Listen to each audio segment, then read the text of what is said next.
Holidaze, and I'll tell you something. I am super excited about this show. We got the magician, Cory Van Valin, and then we got... Van Valin, but Van Valin. You know, I gave him a little celebrity name just in case he goes to the strip club. He's got a name.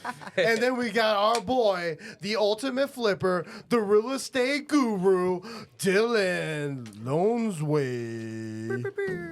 What's up, boys? How we doing? What up, what up? Doing good, man. Doing good. I came here bearing gift. Ooh. Yeah, I was gonna bring a little bit more, but I don't know if you guys smoke or not. Oh, you know we do. Well, I've got my own custom rolling papers. Holy shit. If you would have told me when I was 15 that I was gonna have my own brand of rolling papers, I wouldn't have believed you. I love it. Thank you, Yeah, Cory. some Van Valin premiums. Dude, Yeah. this is awesome, man. This is a good picture right there. Yeah, man. I use them as the business cards. So on the back, it's got a QR code. It's got my Venmo. It's got my social media. It's got my email. Oh, wow. Where's all the weed at, though? Right. we were gonna put a big old hood vent in here for smoking, but then we realized we were in a business professional platform. It was called the Holidaze, right? Yeah, the I thought holiday. too. I was like, okay. Oh, Dylan was ready. Dog. He was like, "Yo, I don't see the joints lined up on the table. What kind of bullshit is this?" Something so funny is, ironically, if I do 3 marijuanas, 3 marijuana. I like how he says marijuana. So if I do 3 Percocets, Whoa. if I do 3 marijuanas, I am literally the worst magician you've ever seen in your life. let's go ahead and take those rolling papers off the table, put them back in my pocket so we don't get any urges. So, Cory, what events do you have coming up right now, man? Well, what's cool, man, this month, just started June, I'm going to be going up to Bonnaroo. And then going straight from Bonnaroo up to Electric Forest, which, if you guys don't know, it's like the big EDM festivals. EDM Yeah. festivals. You can imagine how good the magic is out at those places. You know, they're from all parts of the country, all parts of the world, and they're in a certain state where everything around them is already magic.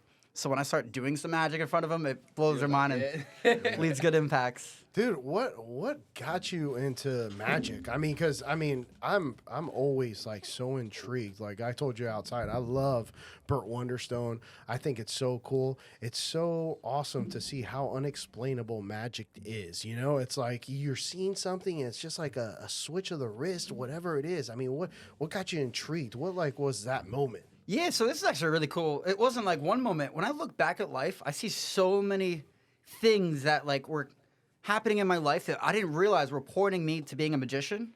I didn't realize that until I was already doing it. So it's almost like the Steve Jobs quote where the dots connect looking back, never looking forward. So when I look back, it's like, oh, it makes sense that I'm doing this. Yeah. But, you know, I think one cool story, I could actually show you the version of the trick. Oh, hell yeah. Yeah. Yeah, so what's your name again to my left?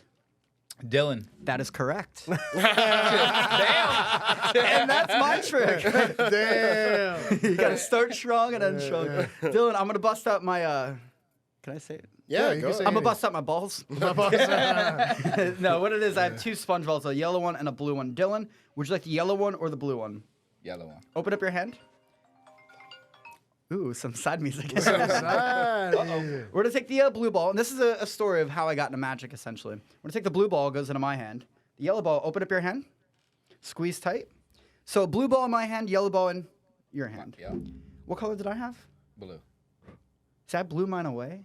And there's nothing up my sleeves except these massive muscles. That wasn't the joke. Wait, Dylan, what color did you have? Yellow. Open up your hand. Whoa! And let the audience know they are both balls are in his hand. Let me try. I'm not good at Damn, I thought you were actually going to do something. I didn't know I had competition. And that's what intrigued me. It's like, how the fuck did that happen? So hear me on this. So I did that trick about 12 years ago. I was at a beach with some friends. I wasn't a magician. I just knew some tricks. Yeah. I saw his family, and I'm doing magic with the family. There's this like little 4-year-old kid hiding behind his dad, not saying a word. Well, I bring the kid over for that trick, and you know, when mine vanished, his eyes lit up. Oh, shit. And then when he opened up his hand, found both of them in his hand, the smile that came from that kid, it didn't just hit that kid. Everyone around looking at the kid had the same smile on their face, and that's when I realized that is magic. The trick's a trick, but that emotion of everyone sharing a joyful moment, you know, that's what magic is, and I wanted to keep that up. And that's the high right there. It's just Yeah. like seeing the crowd in their awe, you know? And that's what gets me all the time. Like, I am completely amazed, and that's what leaves me speechless. I'm just like, How? Well, I think it's so cool. We can all be magicians in our own way without tricks, just by complimenting a person or holding the door open, sometimes. Those little things that put people in the present moment, I think that's what makes a magician at his head. So I mean, it's got to be tough navigating the business aspect of being a magician, booking shows, booking events, just trying to get your name out there, competing with other magicians.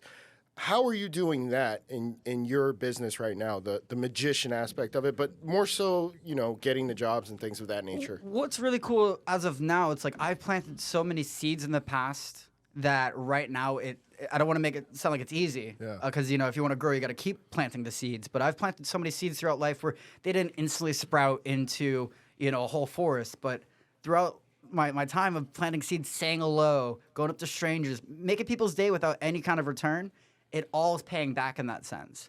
So I think what makes a good business magician is someone who loves what they do, but also goes up to people and loves making people feel good, because you never know what a hello holds. Do you try to monetize any of your channels? Do you have content out there that you're putting out, like Facebook Reels or YouTube Shorts, that actually help perpetuate you? Because I do see a lot of magicians going this route, and they'll watch a 30-second video, and all of a sudden they go viral because the trick was so mind-blowing. Yeah, think about it like a musician. Like, imagine a musician that's into rock and a musician that's into classic. Same with magicians. So there's some magicians that only do stage shows. There's some magicians that only do busking or street stuff. And then there's some people that only do video stuff. I feel like there is a realm where if I focus my energy towards video stuff and built a nice team around it, I can make some really good stuff. But for those people, that's their full-time job. You put those video guys in front of a big crowd of people, they'll probably shiver up. Yeah, probably. So, and I think that's what gets your adrenaline running, is when you get in front of that crowd of people and you actually see the physical emotions. When you're on the video, sure, you're doing it's almost a little bit too much rehearsed. It's almost free flowing when you're out there in front of everyone, and the crowd just pumps you up, and then they're like, wow. Now, granted, I have gotten lucky. I have hit the algorithm pulse on accident once. I had one video that got like 7 million views. Really? Probably got paid like $3,000 from that one video. Wow. And that kind of ramped me up wanting to do more. Was that the rapping video that I think I saw? No, that one was good too. Yeah. But this one was just an accident. It was a cool trick that it was filmed at a ravey bar. But now here's what the catch was. If you look at the comments and all the video, it's all toxic. Oh, really? Bad comments. Yeah, but I loved it. The more they commented, the more I was getting paid. I was egging them on. But so imagine this. So I have a trick with a rum and coke and a cup. With rum and coke with ice and a cup. So I keep pouring them back and forth, and then I stick one cup inside the other. The ice stays in one cup, and the rum stays in the other.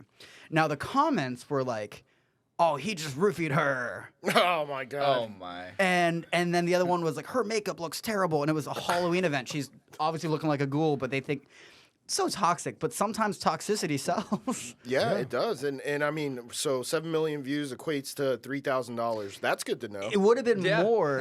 It would have been more, but I was capped at a 500 per month, and it kept rising every month. Were you the one that posted the video? Yeah. were? Oh, yeah. okay. It was viral on TikTok too. I wasn't getting paid for TikTok, but then when Facebook invited me to the Reels program, that's when I'm like, let me just use what worked on TikTok and see if it works here, and it worked better than I could have ever imagined. I've been following you for a while, from the days where you started off at the Lodge, man. So that was like OG 8, days. 9 years Yeah. ago, something like that. So what has been the key factors in the evolution of your business to be where you're doing these shows? Because you said that you're doing a couple private shows that were not private, but sold shows, events out there in Channelside, right? Yeah, so I do a headline stage show. I do them every 2 to 3 months, and what's cool about it is I'm able to capitalize on all the cool people I meet on a daily basis, where like not everyone's going to have a corporate party to hire me, or not everyone's going to have a 40th birthday party every week, but I'm able to turn those people that I meet into $30 ticket buyers, and they want to bring their friends. So it's easy to sell out for me just because I say hello to that many people. And I sell it as it's an adult-rated, dirty comedy magic show. Have you thought maybe raising your prices, since you do, I think you mentioned earlier that you overbook sometimes by accident, of course. Yeah. Have you thought about maybe just raising your prices to Yeah. capitalize on that a little bit further? And does the venue take anything? No, I pay them a rent fee, and then I take all the ticket sales. So it's kind of like a gamble on my part, but for me, it's not a gamble because I know it's going to hit that. My latest show, I did raise the rates, and it's funny because I have premium seats up front, and then the rest is general admission. The whole theater, any seat you sit in, is going to be a good seat. Yeah. The front seats don't necessarily give you any more perks. But it's so funny how like my higher premium seats, they sell out before any of the general admissions ones do. Is it audience interactive? Yeah. So you bring them up on stage. I bring crack a couple volunteers on jokes? stage. Yep. And every show, in a sense, is different because every audience member is different. They might give me more stuff to work with. And I think one of my biggest strengths is my ability to improv. Someone says something from the audience, I'm not going to act like I didn't hear it. Yeah. I'm going to make it part of the routine. Yeah. How big's the auditorium? Or This one's 100 seats. holy cow, 100 seats. Which is very intimate, but gives it a grand vibe. The next one I'm shooting for is a Newport Richie. It's going to be 350 seats. Oh, wow. That'll be a little step up, but nothing I haven't done before in the past. Have you thought about, because you said it was like an interactive adult comedy show plus magic, right? Have you thought about maybe pitching it to improv or side splitters or something like that where you can really bring out your comedic humor? So I have done, there's a place called Snappers Comedy Club on US 19. Okay. Gorgeous place, amazing place. I sold that theater out, but what sucked is part of their standard, they serve food and drinks during your show. It just sucks trying to compete with, forks clanking. Yeah. I remember my last Snapper show, I was using this guy, but he was sitting in the audience. I'm like having him interact. And out of nowhere, he gets his check. And he just stops talking to me. And we're all looking at him as he signs his check. I'm like, you better tip good, dude, because you have all the eyes on you. But this is like the grand finale, and I don't like that kind of distraction. This is why the same reason I wouldn't do a show at like a bar with a stage. I like theaters where it's very funneled attention. Once you get everyone in kind of unison and everyone's attention's on one spot, that's when the magic really takes place. But if there's side chatter, it takes away from the big element. And Dylan, you're a fan, I know, because you requested to come on this show specifically because of Cory. I know it's gonna be great. Yeah, yeah. So you're a fan of magic too, huh? Yeah, man. Yeah. Any particular magician that you would say is your favorite? Nah. Houdini. Yeah, I guess. Who? Yeah. Houdini. Who? Dini. That's cool, man. Interesting tie, by the way, and jacket. Yeah, Is there a trick behind that tie, or is it just a tie? There is not a magic, but it's a trick of how I meet people. I like wearing some like peacockish kind of things, and let the people that are listening know it's a mirror tie. So when it's sunny out, it blinds everyone. But I have people that'll come up to me like, "Hey, that's a cool tie." I'm like, "Hey, it's because you're in it." But I try to have something that allows people to come up to me as much as I have the skill to go up to them. I like having where they come up to me because it almost filters in cool people. Yeah. There could be anyone at the bar like say to their friends, "That's a cool tie." But if someone has the guts to go up to you and compliment you in person, I think there's going to be an element about that person I want to interact with. Yeah, they probably appreciate it. They're a cool person. Now, I'm curious because when you're not doing events or if you're not trying to promote your magician business, do people walk up to you and do you just start doing magic just for fun? No cameras around, no audience around, just because you're that passionate about magic? There's no off switch. No. Ask any of my girlfriends I've ever dated. But no, yeah, I could be at the gas station, and sometimes are the most beautiful moments when they're not expecting it, and I'm not expecting it, but somehow it turns into a beautiful moment where the whole gas station, the whole line is just like in awe. No shit. And then I walk out like a G, Yeah. Have you ever played a trick on a cashier with Always. like a dollar bill that you hand them, and then all of a sudden you do something like that? One of my favorites. It's gonna be hard to see for the people on the radio, but I got my flaming wallet. Wow. Oh my god. Yeah, so that only works in the heat of the moment. So now, Cory, do you think Vegas might be your Oh, next? dude, I hate Vegas. Oh, you do? I've probably been to Vegas, and out of all the cities that I've been to, I've been to Vegas more than any other city. And you hate it. I hate it. I like it for the conventions, but so I do a lot of trade shows, a lot of conventions that are out there. But afterwards, it's a soul sucker out there, dude. It's lonely. Sin City, man. Yeah, man.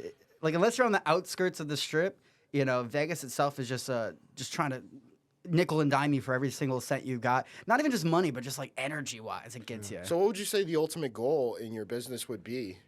Ideally, it's going to be a tour, but I also want to have vlogs. I follow a lot of vloggers and YouTubers that I feel like if I met them, I already know them. I feel like we'd be best friends. I want to be that for a grand audience of people that have never met me, that are following my journey. They're excited for the next week's episode. I want to showcase that, but also go on tour.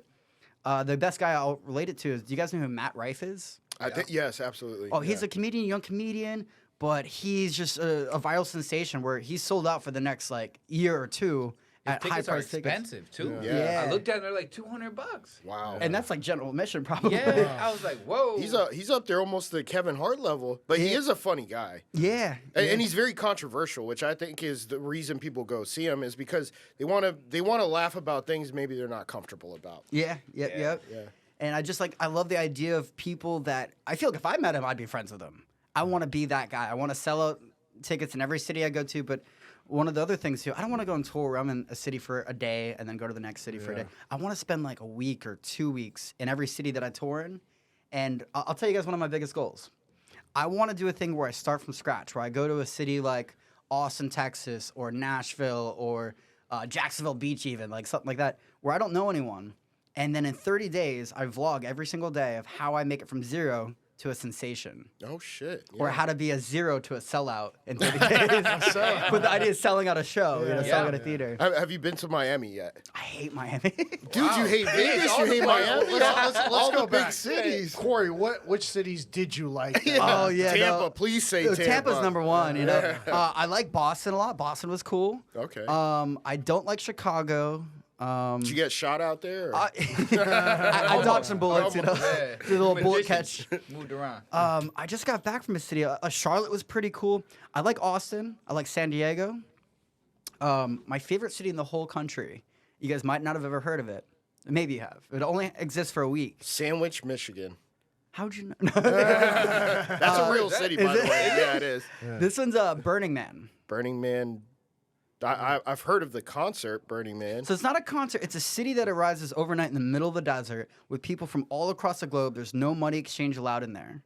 It's not even like barter. It's not like you're trading. It's gifting. You bring everything you need to survive and some. But the craziest art you'll ever see is out there. You could almost die. It's in Arizona, right? Nevada. Nevada. Wow. Yeah, but it arises only for a week, and then after the week, it's completely taken down, and there's not a single trace of a human there. Wow. It sounds like Woodstock.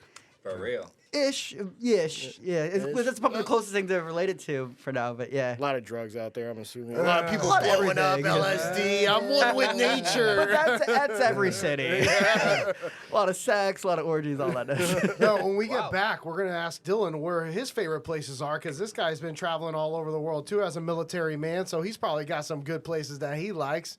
And we'll be right back.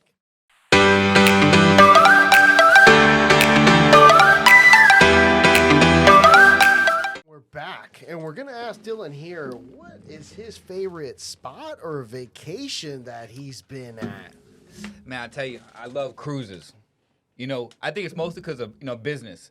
You know, my phone's always ringing with, the flips and real estate and 100%. Stuff. And on a cruise, you can just fucking relax. Mm-hmm. Your phone You get don't no work. cell service, right? Yeah, you get no cell service. So, you're almost forced to be able to spend, like, good quality time with the people you're with.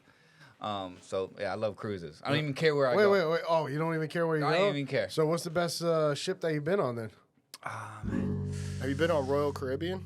I go on Royal Caribbean, the Icons of the Sea, next year.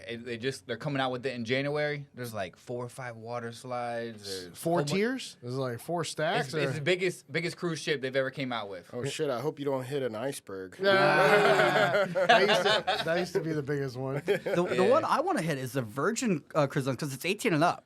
I've done too many cruises where it's just like families rocking around, I want to do the 18 and up cruises. You want to do the adult cruise? I want to do the adult, and I want to get booked on them too. Yeah. That's Carnival. I've been on Carnival. I've never seen a kid on a Carnival. No, hell no. Nah, it's straight partying. Maybe I should stop going on the Disney cruises then. Maybe you should.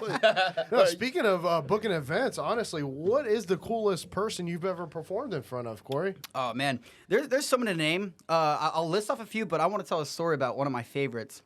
I've got to perform at Logan Paul's house, which was really dope. Wow. One of my favorite musicians, I got to meet a guy named Harry Mack. He's a freestyle rapper. And I was one of the first magicians to do a set where I would do a trick and he would freestyle rap off the cuff. And it's so good. If you get a chance to check it. He can That's freestyle awesome. on anything. On any top you give him. He's But phenomenal. now, the name you guys might all know is, I'm not sure if you guys have ever heard of Mac Miller. Oh, Yes, yeah, absolutely. 100%. R.I.P., Yes. Yeah. But something that was cool about the story of meeting Mac Miller, I must have been 20 years old. And at this time, I was first kind of getting into magic where no one was really taking me seriously. The moment I took a photo of Mac Miller reacting to my magic, all the kids came out of the woodworks like, oh, I know Corey. He's my friend. Oh, wow. But you know, there was a lot of trials to meet Mac. I used to work at a nightclub out in downtown St. Pete next to Janice Live called Club Detroit, and I was there every Friday, Saturday as a 20-year-old. I don't think they knew I was 20 at the time. But you know, every show they had at Janice, I had backstage access to, except Mac Miller. So that's like number one defeat I had. I'm like, oh, I don't get to go backstage. Well, throughout the show, I'm kind of bummed out. I see the tour bus outside, so I'm like, oh, I'm just gonna wait outside the tour bus, and maybe I'll meet him.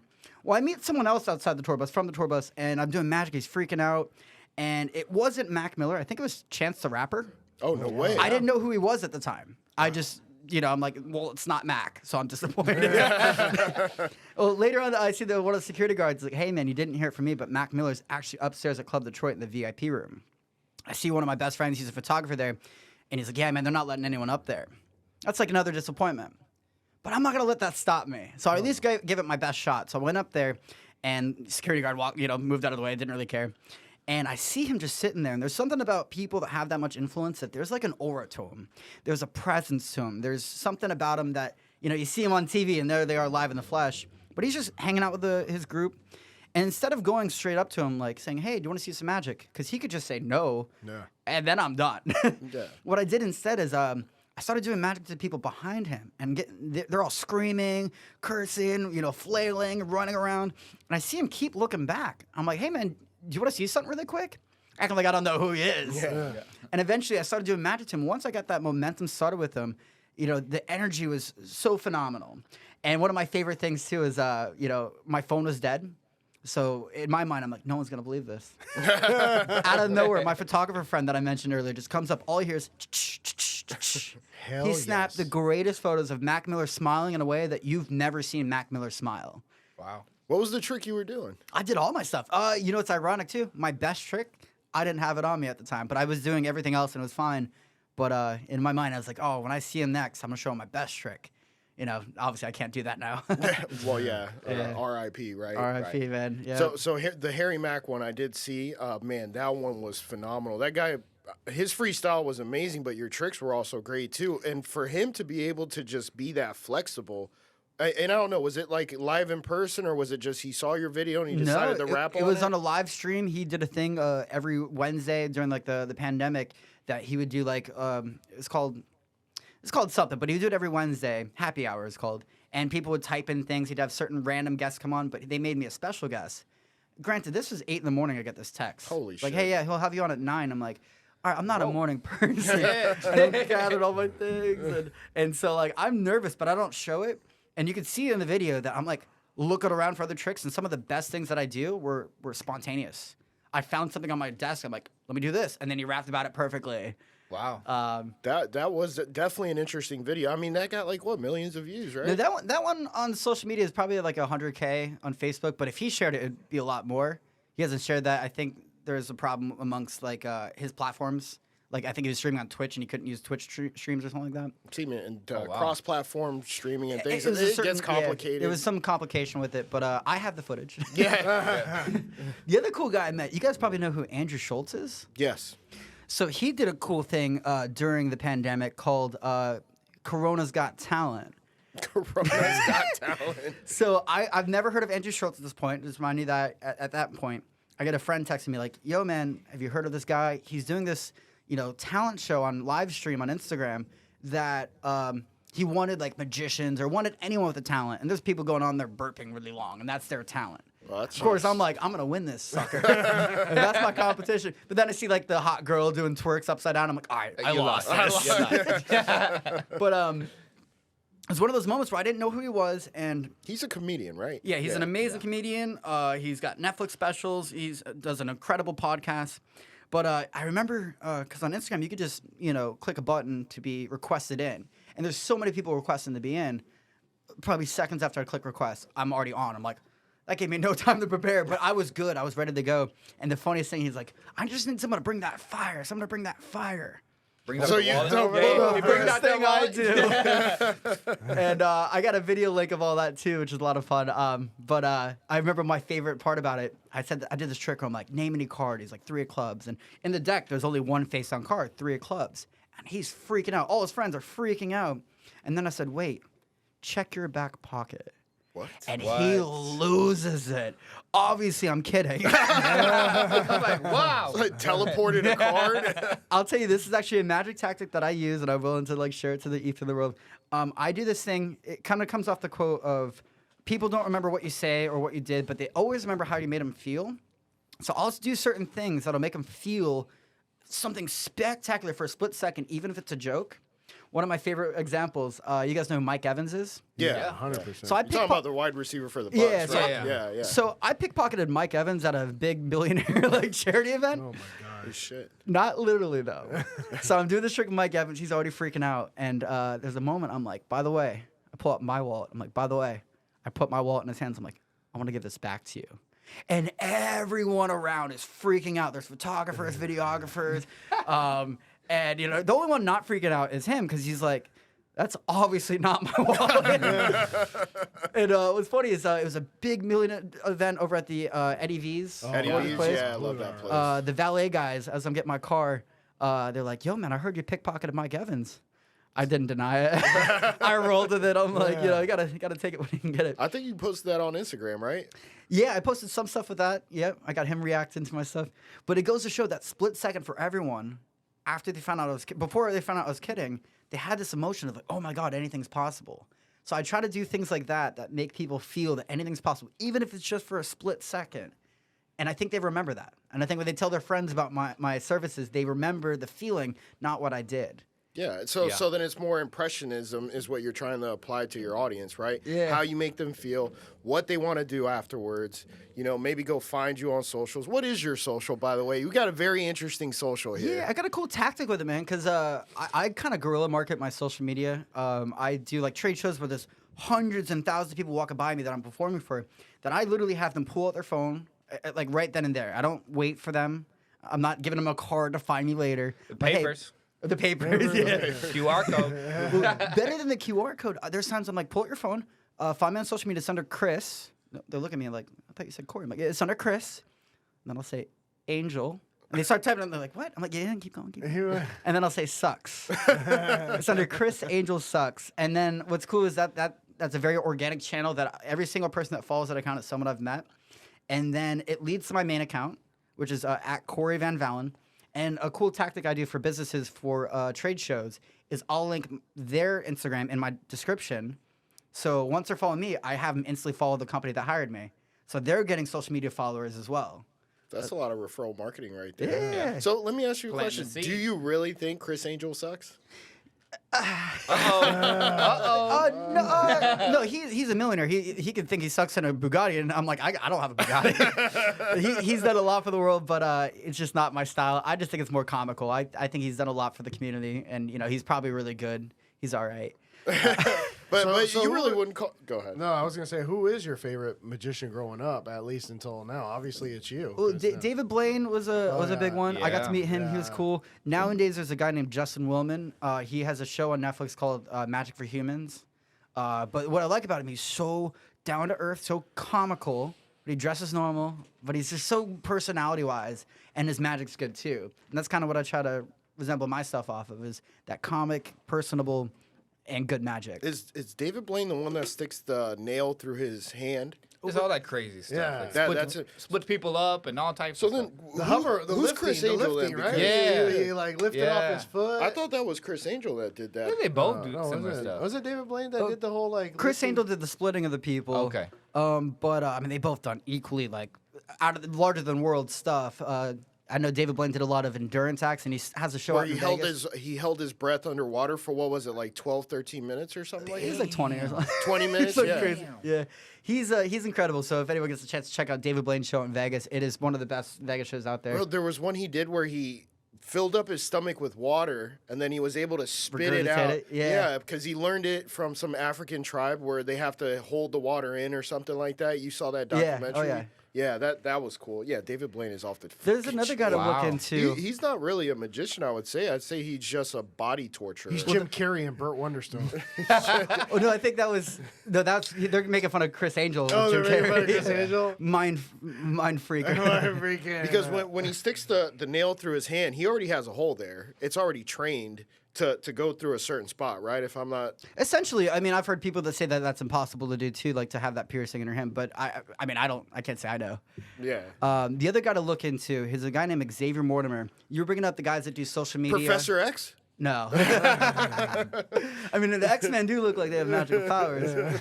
But you were talking about the social media magicians, and there was one guy that was getting hundreds of millions of views, doing incredible out-of-this-world stuff. The money on social media, he was making more money from social media videos than he was from his Vegas headlining show. Oh, wow. But he's one of my most inspiring magicians. He does things that are out of this world that I can't wrap my head around. And he does it in such a clever way for social media where it fits. You know, if I do magic at a bar with other people and, you know, background sounds, it takes away from people scrolling. You know, but he's got it down to a science of how to get a video just right to hit the algorithm pulse. And I mean, I remember when you were working the lodge. I mean, bro, people were all around you all the time throughout the entire night. If you just got that on film or had someone following you around filming you, don't you think you could achieve the same kind of result that he gets? You got to hit it in a certain way. Your tricks are pretty damn fucking good, man. They blow my mind. Yeah. I mean, I don't know how you do them. I wish I knew. That way I can sleep at night. But that way you can monetize even further, you know, talking about more so about the business aspect of it. Why not go that route? And also everything that you're doing currently. It would be a little bit of a sidestep where the one thing is like framing too. So like when I'm doing magic to people and someone records it, they're just seeing me do magic to people. But someone like Julius Dean is a mastermind at, you know, he'll get like a hot girl next to him and he'll do magic side by side to the camera where you feel like when you're watching, it feels like he's doing tricks to you with a girl reacting.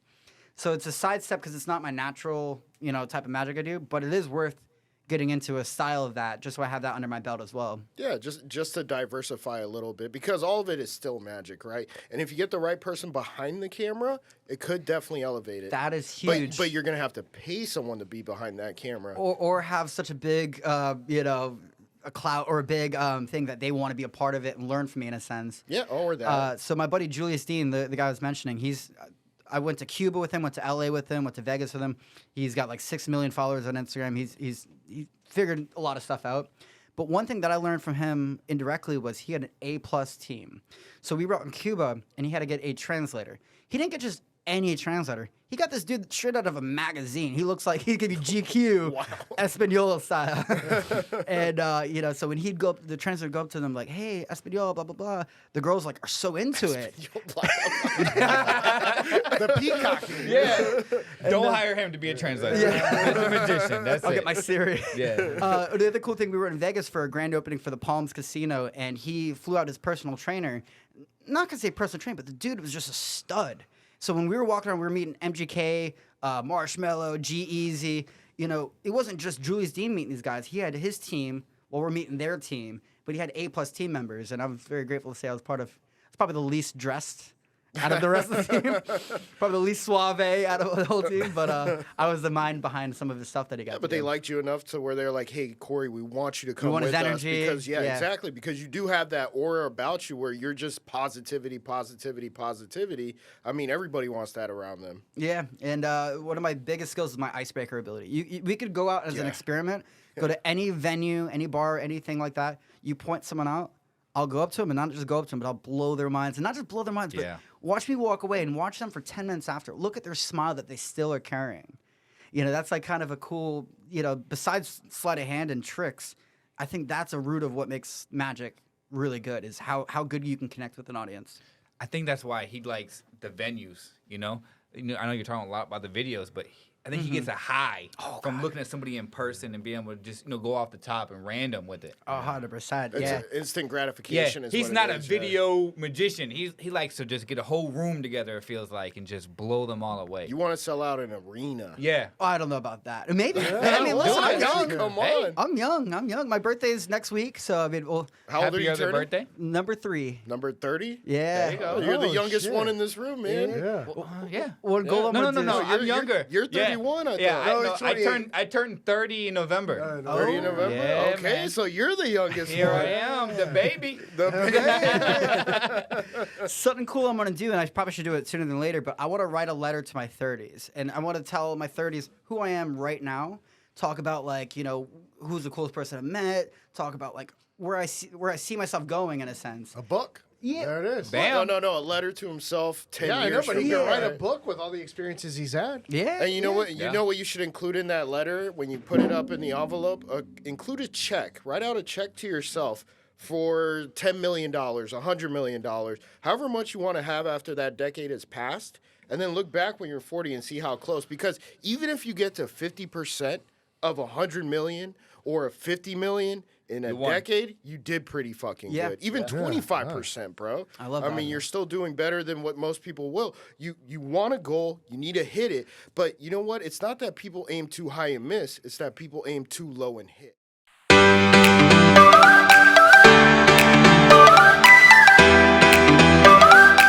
We're back, and I know that we are all dudes here, and all of us smashed a lot of good little tail. But obviously, peacocking. If you know the audience knows what peacocking is, I know some of us do. Explain to us what peacocking is. Basically wearing something a little outlandish to draw somebody's attention, and then wrap it up and bring Tap them it home. up. Well, it's And the wrap it up and tap it up. It's to set yourself apart from what everybody else is wearing. doing. Yeah, and then Like a mirror time. Like Yeah, a mirror mirror time. time. I'll give you guys another example. Imagine you're going out and you have a pair of binoculars. Not bedazzled. You could have gems on there too, but that's a different kind of peacocking. But like if you just have binoculars and someone comes up, hey, what's the binoculars for? And then you come up with some improv joke or you have a set line that you're ready to go. But it's having something that's like a little bait, while catching fish, have some sort of Got 'em. bait for people to come up and notice and comment something on you in a sense. So, Corey, what is the art of the approach? I know, look, you got to learn the tricks, right? You're like, I got to learn the tricks, but then you got to go show them to people. So, how did you manage to, like, go up to people, big groups? Because obviously Yeah. you want multiple impressions. How did you learn how to do So that? it's so cool. I don't think I really started thinking about it till the pandemic, which is a funny topic we'll Yeah, talk about we later. were- But a lot of it's very subconscious in my mind when I am at a venue, or let's just say a better, clear example. I used to get hired at restaurants to do restaurant table magic. I'd walk in and I would do one lap without saying a word to anyone. I'd do my nods and acknowledge, make eye contact as much as possible to certain people. But I would make sure they all saw me at least once, so that when I go up to them again, they've already had a mental thought about me. There's not just some strange foreign entity just popping up at the table. They've already seen me. They already have a mental image of me. And I try to, I can almost feel energy. So I can like see body language. I can see, tone. And I can read who the first person I need to go up to, the first group I need to go up to, because they're going to set the tone for everyone else. I've had the opposite. I've had times where I go up to a table and like, nah, we're good. And then every single person, even across the place, they're like, they're good too. They already saw someone reject me. That now it's okay to reject me. But when you have one group and they light up, everyone's like, I want to light up. Yeah. Not like that. Wait, what? I got the paper. Hey, here. the papers? Yeah, look, those been going back to the papers. But yeah, so it's a big thing too. Again, it's very subconscious. I'm able to, let's say there's a big group of like 7 people. I kind of know who to address first. Like I'll acknowledge everyone, but I know who to address first without knowing what it is, and I'll get that person feeling good. I'll make them smile within seconds, because that's kind of the thing. You only have a short amount of time to win them over. So I think the joke that I said with you, like, hey, I got something real quick. My favorite line is, I don't mean to interrupt you guys, but they paid me to interrupt you guys. So I'm the magician. What's your name, Kevin? That is correct. That's my time. Gotta go. So I like to address the 3 major problems with, let's say, a magician or a busker coming up to you. One is this gonna be long? Is this gonna take up a lot of my time? Is this gonna be boring? And at the third question, is this gonna cost me money? So I'll say a certain line that addresses all that real quick. I'll say, I got something real quick, a lot of fun on the house. Now, all 3 of those concerns, out the window. I'm like, all right, let's see what you got. And I'll do the quick joke, but I have an opening trick that I normally do that gets them so sold. And then I add my joke of check your back pocket, But once I do that, I can do anything. I can read the room and know what trick to do. It's never the same cookie cutter stuff that I do. Yeah.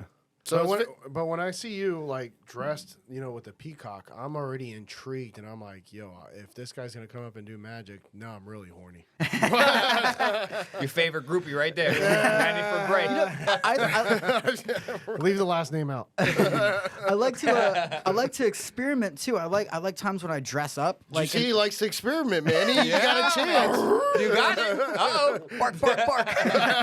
Meow. So I'll have times where I'm overdressed for certain scenarios, and that's usually if I have a gig and I'm dressed for the gig and I happen to go to the city, I'm already overdressed at a lot of people, but I like that too. But there's times I'll underdress at certain places to see if I still got it, and I do. So then you've probably come up with a very premeditated strategy when you're doing those kinds of events. You know what works, you know what doesn't work, and you try to play towards your strengths with those icebreakers. Yeah. And I think before we went and started recording before the break, or after the break, we were talking about peacocking, neurolinguistic programming, and that has to do with a couple books that you and I have both read. My brother has also read The Mystery Man and the one with Neil Strauss. The Game, yeah. The Game, yeah. Mystery Method. The Mystery Method. The Mystery It's Method and the the Game. Bible. So and like that was big. It was promoted huge in like the late 1990s, I want to say. And it was a bald dude, and it was. And just for you audience out there, the quick background is that a bunch of these guys said, "Hey, I don't care how we look, we're still going to be able to pick up chicks, and this is the way we're going to do it through psychology." And apparently, according to them, it worked. No, it works great. Yeah. Oh, you know. Yeah.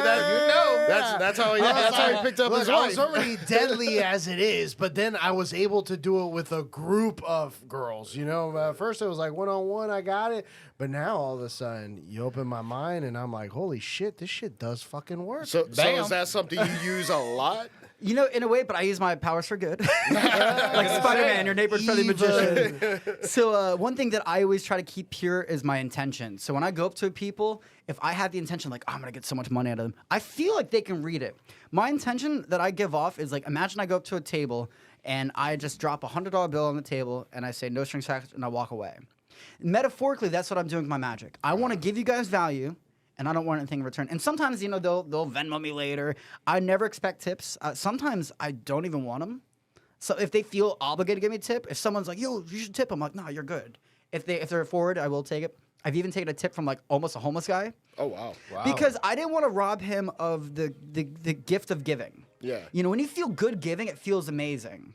And I didn't want to be that guy like, no, I'm too good for your tip. I wanted him to feel good giving. It's like $1. Yeah. Totally fine. Like the $1, you know, I can spend it easily, but it wasn't about that. That's how much value you provided him, and he thought to himself, you know what? I don't have a lot of money, but because you made me smile today, this is worth it for me. Yeah. That's crazy. That $1's honestly. a lot to him. I know, Yeah. right? $100. Damn, you know what? It's a Bugatti. That's gotta be That's a Bugatti. That's a Yeah, Bugatti for him.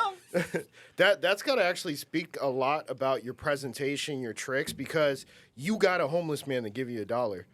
I can't do that. I've gotten strippers to give me money. Oh, okay. Wait a second. I'm going into the next one. I thought you were using your powers for good, man. Magic and I've gotten women. bartenders giving me free drinks. time.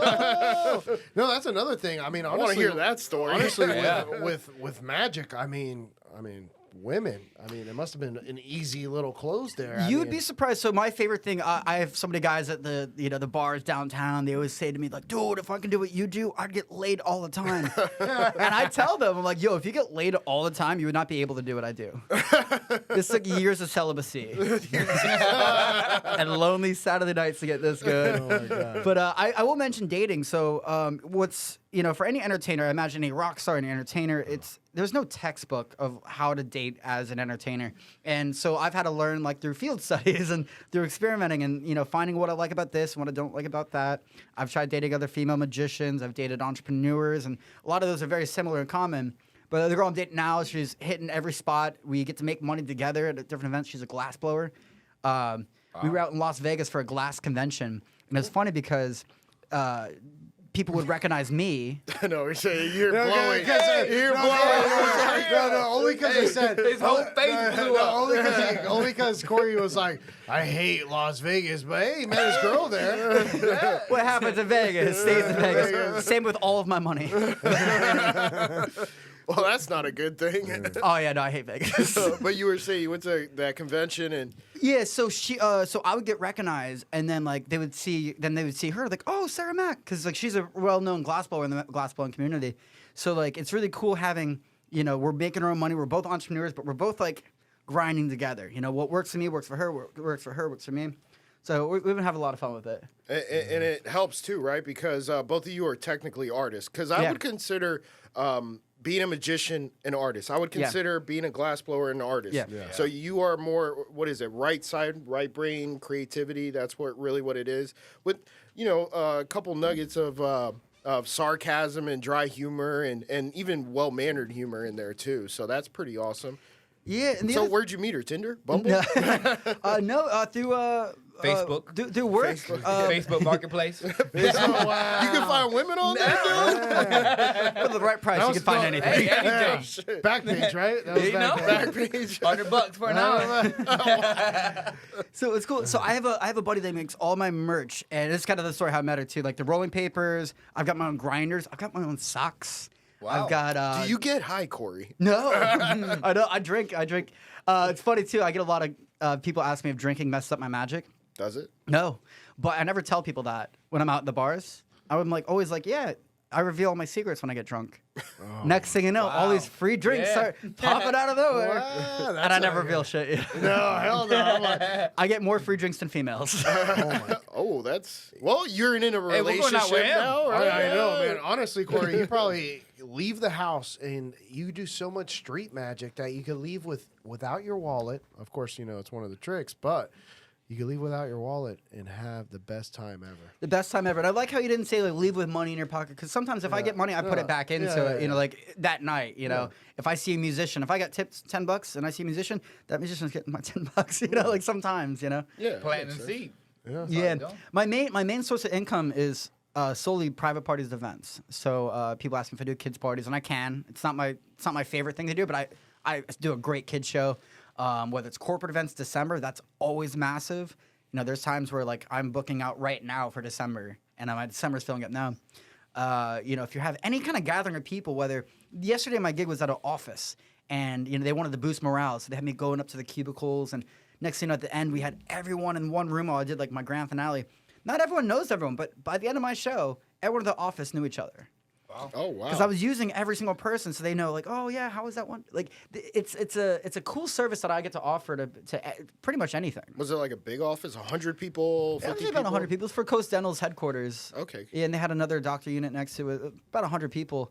But that was just yesterday morning, you know. Yeah. And you know, it goes to show every day it's a new adventure. I've done nursing homes, which That's those what are, I was going to ask you. Nursing You read my homes? mind. I was Yeah, like, that's thinking, not a bad have you idea. done a lot of nursing homes? Yeah, I've done them in the past. They don't have a big budget for it, but you know, Yeah. I'm not.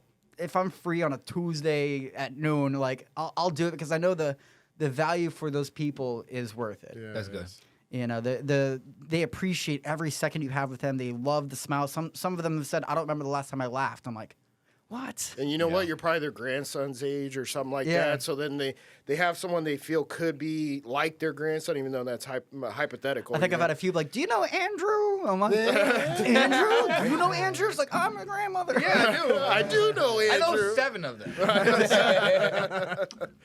That's pretty entertaining right there. Something kind of interesting. Let's talk about. Somehow my ADD mind kind of brought this to this. You know, Tampa, St. Pete's one of my favorite cities. I love when I'm out like in Vegas or other cities, and I'm like, oh, I'm from Tampa, and they're like, oh, I love Orlando, or like, do you know my friend in Miami?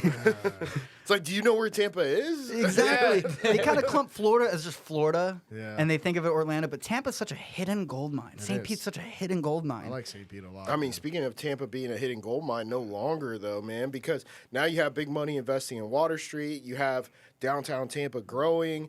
You have Everybody's here. home values going up. You got the beach right down the street. You got Disney World over there. You got Busch Gardens off of Busch. Is that funny to call it Busch Gardens? Busch It's off of Gardens. Busch. And we want to mention Corey has won Best of the Bay 2 years in a row. Oh, already. really? Okay. I was Oh, also the only shit. contender. No, I'm kidding. I know any other magicians. Okay. You know, I'm actually not gonna lie. I was a little salty last year. I got second place, and it's because I got lazy. I won the first 2 rows.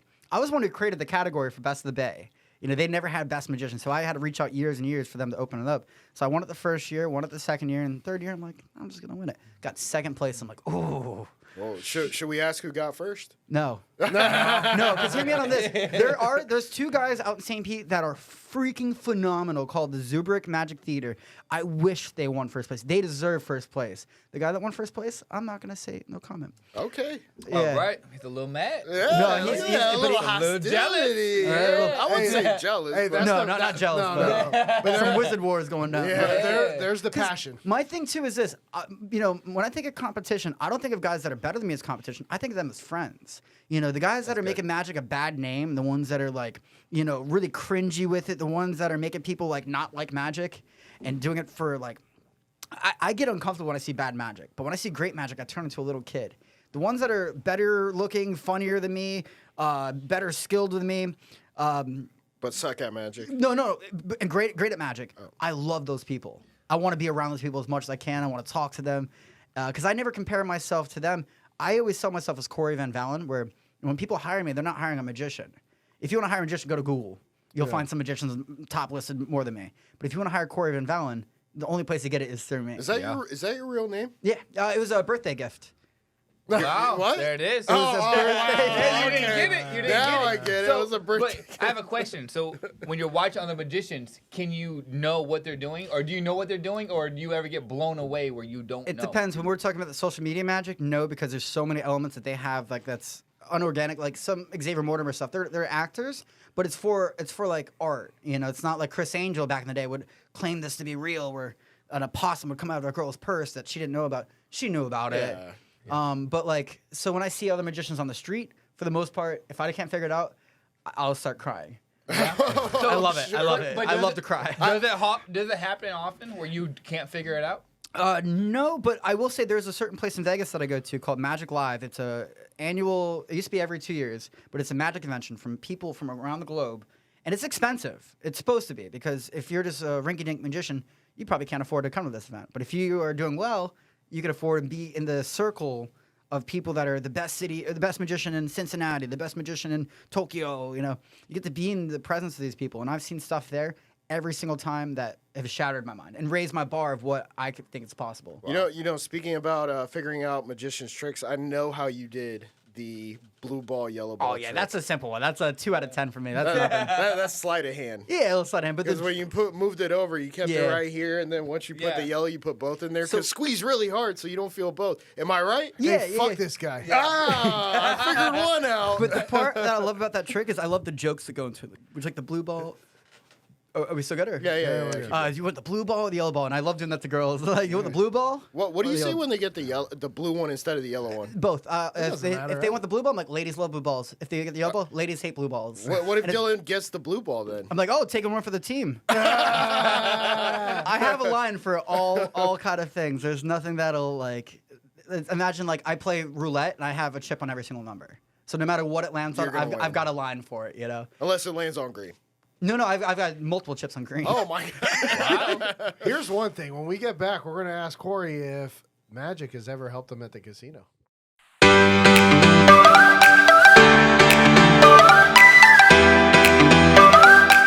We're back to Happy Hour Holidays, and we are asking Cory, has he ever done any finagling at the casino? And it could be a very short answer. No. Because we're on air, and obviously he's not going to tell us, but when he gets off air. But I know a guy. I know a guy. Named Cory Van Valin. That's really good. No, Chris Angel sucks. One of my favorite lines to say at shows too is like, if you guys enjoyed the show, my name's Cory Van Valin. If you guys did not enjoy the show, my name's Chris Angel. But casino, you know, it's funny. No, you can't beat the casino, man. They're something else, man. The cameras, man. But I will extend the invite. If you guys want to play poker, I host poker at my house. Uh-oh. No, Sean, thank you. Yeah, Sean's looking like, No. But hear me out. First hear of me all, out. someone good at sleight of hand is the last person you want to play poker with. I'm the dealer and the player. Yeah, I was gonna keep it safe. I was gonna be the dealer. We're gonna use my cards, just so no funny business happens. I'll give you 50%. We'll split it. Hey, you know what? You Let me can't wear win. any sleeves. I could do it naked.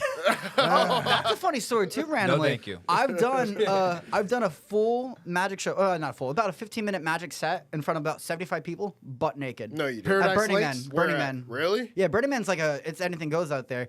It was for a nudist comedy, nudist community. Yeah. And they had a talent show, and so I did my whole thing. Now the funniest thing that happened, some guy was a wise guy. I'd be like, "Pull a bunny out of your ass." That's pretty. You know how I responded? I reached around. I pulled out a hair I pulled a hair out of my. Oop, I think I stepped it on the cord. Okay, got it. But yeah, that's one of my favorite stories of Burning Man was doing a butt naked magic show, and everyone was naked too. So I was like, "Where did the Sharpie come from?" But Where did the Sharpie come from? Where did it go? And from your prison wallet. Right. That's what they call it. Now if that light's on fire, Were you tuck free or were you tucked in? It was cold out. Tucked in. Make it bigger. What's the magic shot? I was sweating out. It was long. But that was Got probably flashbacks right now. Thinking about it.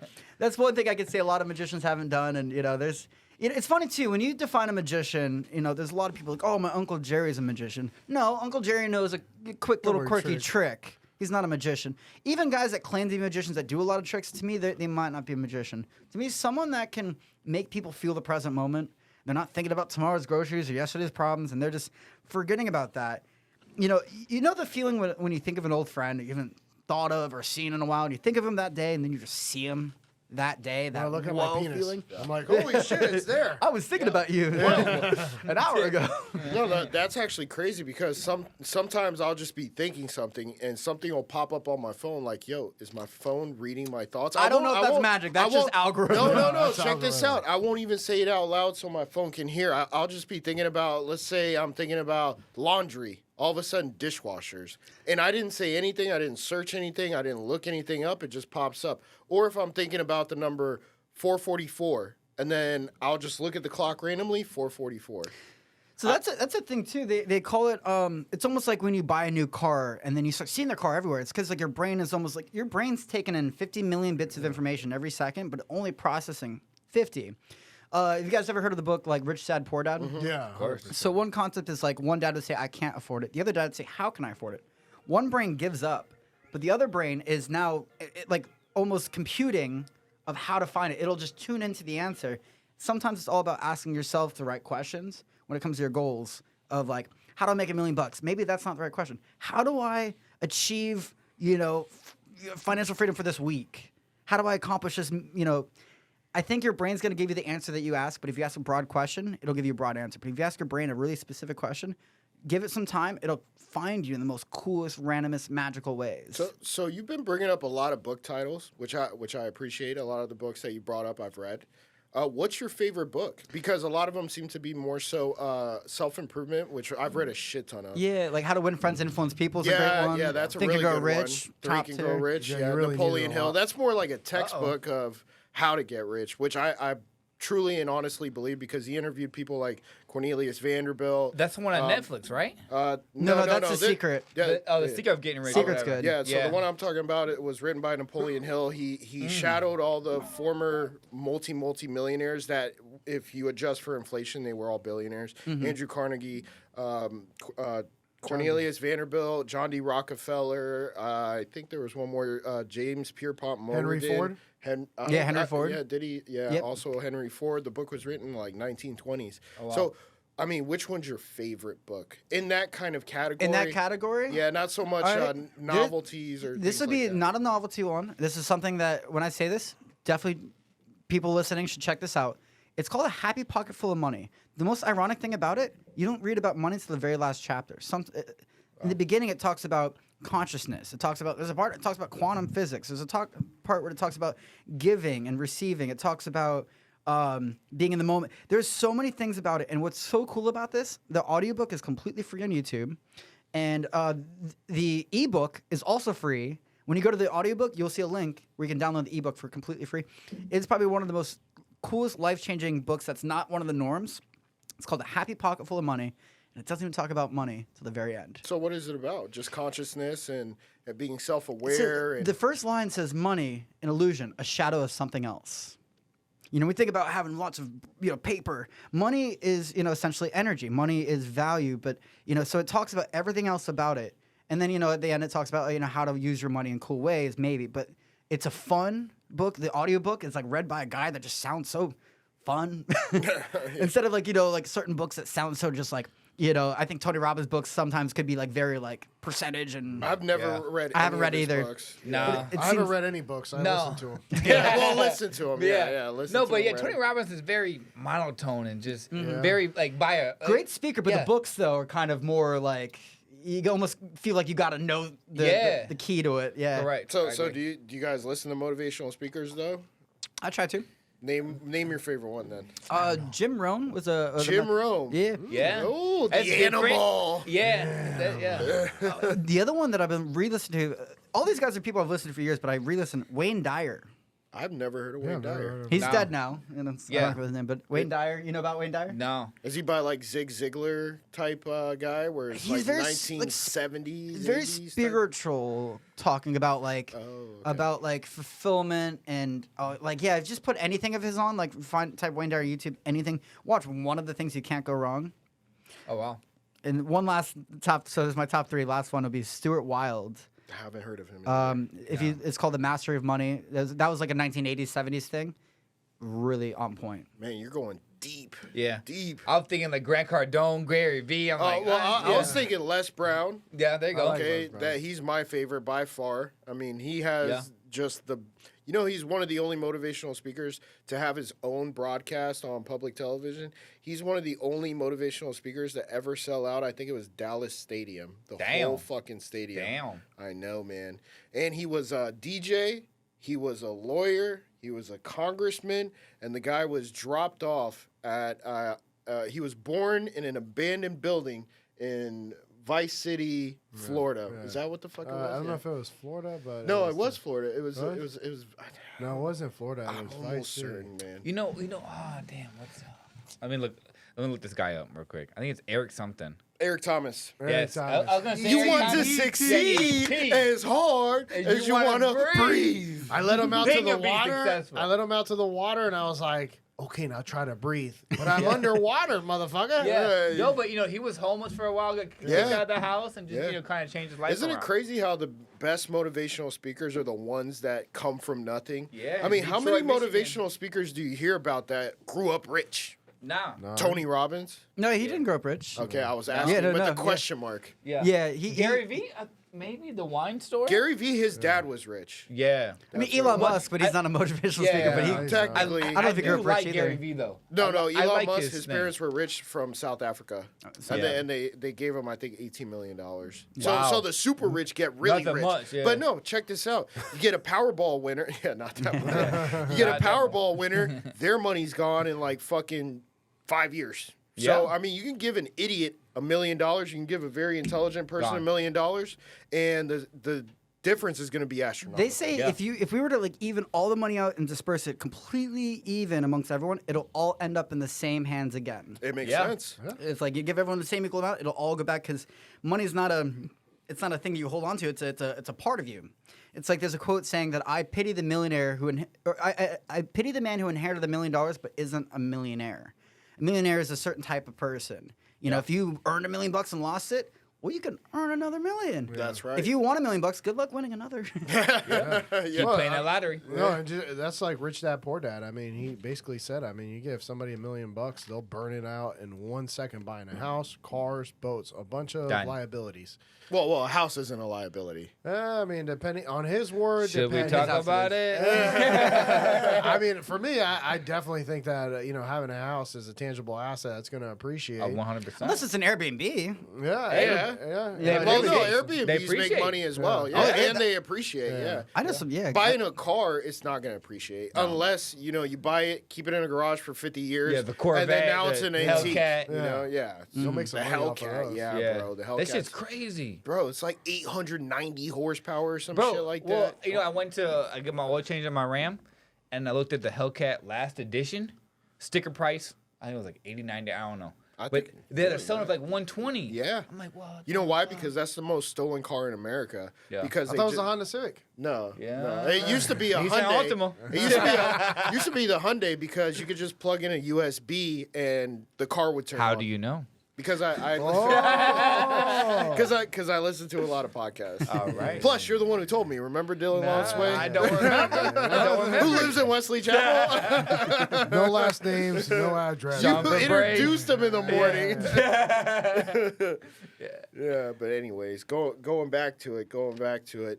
What the fuck were we talking about? Motivational speakers. Oh, books, books and money. Yeah. Yeah, there's times that I like. I'll do like a mundane task of like organizing my cards, which is so mindless. But I'll have something audiobook playing, and there's times I'm not paying attention to everything, but like my subconscious is. Yeah. And there's also times that I've like had a thing playing, and then later the day I meet up with someone who's going through something, and I'm like, wow, something I heard earlier today is the exact match of what you need to hear. So sometimes I listen to things not for myself, but for others. You know. I want to know where they sell those limitless pills, so I could just remember everything from my whole fucking life, organize it properly, and then You drink too much. those vodka waters are starting to run through. Actually, Adderall does kind of the same effect. How do you know? It highly focuses. You talk a lot, you lose weight. I mean, I guess that's all good for me. Yeah. Well, I know a guy who knows a guy. You know me? Yeah. No, There we I'm go. just kidding. I know a guy, Manny, who knows a guy. Hey, well, listen, Dylan, how did you went straight from the military and then you started a real estate empire by flipping houses? Like, what drove you? Like, what got you to that point where you're like, hey, I need to like get in motion to like, and what made you pick real estate overall? So it's actually a crazy story. So when I was getting out of the military, I had got a little messed up. I had messed up shoulders, messed up back. So I was getting on what's called a med board. And so in that time frame, I had a dead man profile. Really couldn't do much. So I was doing airport runs. Picked up a guy named Murray, and he was like, "Hey, I'm going to join the Army for 3 years. I'm gonna make some money, and then I'm gonna get into real estate." And I had no idea what I wanted to do. Like honestly, I wanted to do my 20 years in the military. I wanted to keep serving. Like that was my whole goal. When I got messed up, I couldn't do it anymore. So Murray was telling me about bigger pockets and all this cool stuff and how he's going to save all this money in the military and then get out and start flipping. And then he was like, "Well, what are you going to do?" And I was like, "I'm going to do what you're going to do." Like I was like, I have no idea, but now I know. So I started following bigger pockets. I actually packed my whole U-Haul up. I had no idea where I was going to go. And then my aunt and uncle called me and was like, "Hey, look, you guys don't really know me. You don't really know me, but you can come stay with us in Tampa." I was like, "All right, Florida, here it is. I'm coming to Tampa." I moved to Tampa, went to school. I failed the state test 7 times, or the class test twice, state test 7 times, and then I got with a real estate group, and I was like, I'm gonna start flipping. So then I went to Zillow, found any investor I can find on there. Like, look, I'll sell your house for free, but you gotta teach me everything. Oh, shit. Like how you find the house, how you fund it, who's your crew, why you do this flooring instead of that flooring in this kitchen or whatever, and I'll keep doing it for you for a while until I learn it. And so that's what I did. I had an investor named Jorge. He taught me everything, taught me how to buy, where to buy, what to do, and all that, and the rest is history. You see, you don't have to be book smart to make money. Resourceful. No. Yeah, because you have to be persistent. That's it. Nine That's it. failures to get to where you are now. That's what it is. You got to fail fast. That's what the trick is. So, I mean, really, what those state exams and those state tests or the whatever they Class were, tests, yeah. class tests. I mean, they didn't determine your future. Yeah, once you got your license, I've never been book smart. yeah, once you got your license, you were like, you know what? I get how to do it. I understand the transactions. I know because you had a mentor, it sounds like. Yeah, Right? for a little bit. And then he taught you some of it, and then you ran with it because you can't teach hustle. Yeah, and it's crazy because he's still in the military. I still talk to him every once in a while, and it's like, man, he had a family. His wife won't let him leave the Army because, it's a stable income. And it's like, man, you got such an entrepreneur mindset. Yeah, it's a trap. But yeah, he's trapped. She's like, I don't want you to leave the money, you better stay in that Yeah, shit. man. Which just to you viewers out there, if your significant other doesn't support the path that you're going down, it's probably a toxic relationship. I agree. I Okay, agree. Dr. Phil, all of a sudden you're telling us, Uh-oh. all right, Uh-oh. let's all leave our bitches. I'm dog. just I'm just saying. here to say my wife supports it. We're good. There you No go. toxic relationship. That's just kind of interesting too. Like, there's a whole quote where it says like your vibe attracts a tribe. I remember I dated the girl. She had a. Is that me? Yep. She had a. You So, sons of bitches. I suck. so I was dating this girl. She had 2 kids, and we were a very happy relationship. It was a lot of fun. But there was points in my career that she's like, hey, Cory, I can't really get that much into it because I've got kids. I've got my kids to focus on. But I ended up teaming up with this videographer guy who every time I had a big win in my career, I'd be able to share it with him. So there's some idea, too, like you can't rely on your partner for every single role in your life. You got to have a team of people. And my goal is not to have the best partner. I want the best team. You know, maybe one fills one hole, the other fills the other hole. What holes are we talking about here? But you know what I'm saying? No. Hey, Cory, did you have somebody that was your mentor, like a little bit, to help you out? And then give us your final words. Yeah, that's a good question. I mean, I found resources, online for mentorship, like, whether just free stuff on YouTube, certain magicians. I think anyone that I idolize, whether a magician or not, they could be a great poker player, they could be a great surfer, they could be a great Sudoku player. I always found influence and mentorship in some way just by following them in a sense. So for final words. Yeah. I mean, the biggest thing is, I got the cool social medias. I got stage shows coming up mid-July. I wish I had the date locked in right now. But some final words of wisdom is if something feels right inside of you, keep doing it. I like it. I like it. Yeah, Dylan? I'd follow right off of him. There's so many influencers that say you gotta make all this money, Do what makes you happy. If flipping burgers makes you happy, do it. Be the best damn one. Yeah, that exists. do what you want to do. Don't follow all the social media hype where you gotta make all this money. Just do what makes you happy. Guys, happy Hour Holidays. Like, subscribe, and comment. And thank you for coming in. Yes, sir. Peace.